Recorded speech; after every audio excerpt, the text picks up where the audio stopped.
যুব সেনাপতি দড়ি দিয়ে মহিলার হাত শক্ত করে বেঁধে ফেলল, তারপর অপর প্রান্ত গাড়ির সাথে বেঁধে দিল। উদ্দেশ্য ছিল মহিলাকে রাস্তায় টেনে নিয়ে জীবন্ত মেরে ফেলা। কিন্তু যখনই সে দেখল মহিলা পড়ে গেল, তখনই তার মনে হঠাৎ করেই দুশ্চিন্তা জাগল।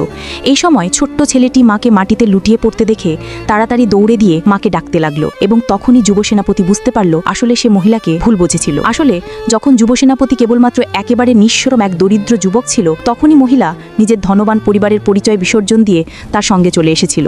সে তাকে একটি ছেলে সন্তানও দিয়েছিল, কিন্তু সন্তান জন্ম থেকেই এক বিরল রক্তশূন্যতার রোগে ভুগছিল, আর পুরো পরিবারই তখন ওই পুরুষের উপর নির্ভরশীল ছিল। 5 বছর আগে হঠাৎ গৃহকর্তা ছুটে এসে খবর দিল যে মহিলার বাবার বিরুদ্ধে দেশদ্রোহের অভিযোগ উঠেছে এবং তাকে কারাগারে নেওয়া হয়েছে। মহিলা তাড়াহুড়ো করে বাড়ি ছুটে গেল, কিন্তু তখনই শুনল তার বাবাকে গুলি করে মৃত্যুদণ্ড দেওয়া হয়েছে। কিন্তু বিপদ একা আসে না। হঠাৎ দুধমা শিশুটিকে কোলে নিয়ে দৌড়ে এসে জানালো মহিলার স্বামীও তার সঙ্গে দেখা করতে যাওয়ার পথে দুর্ঘটনায় মারা গেছে। এতে আগে থেকেই শোকে কাতর মহিলার উপর আকাশ ভেঙে পড়ল। ঘর বাড়ি ভেঙে যাওয়া, পরিবার হারানো এই মহিলা ঠিক করলো সে এই দুঃখ ভরা শহর ছেড়ে চলে যাবে। অন্যদিকে পুরুষটি এক চতুর নারীর প্ররোচনায় ভুল বুঝল যে তার স্ত্রী তাকে এবং সন্তানকে ছেড়ে কোনো ধনী ব্যবসায়ীর সঙ্গে চলে গেছে। এমনকি সে বিশ্বাস করলো তার ছেলের রক্ত রোগে মারা গেছে। পুরুষটি বিশ্বাস না করতে পেরে তাড়াতাড়ি রেল স্টেশনে ছুটল, কিন্তু দুর্ভাগ্যবশত সে ঠিক তখনই দেখল তার স্ত্রী শহর ছাড়ছে। এভাবেই একে অপরকে ভীষণ ভালোবাসা দুজন মানুষ এক ভুল বোঝাবুঝির কারণে আলাদা হয়ে গেল। চোখের পলকে 5 বছর কেটে গেল। স্ত্রী আবার ছেলেকে নিয়ে স্বামীকে দেখতে ফিরে এলো, কিন্তু সে জানতো না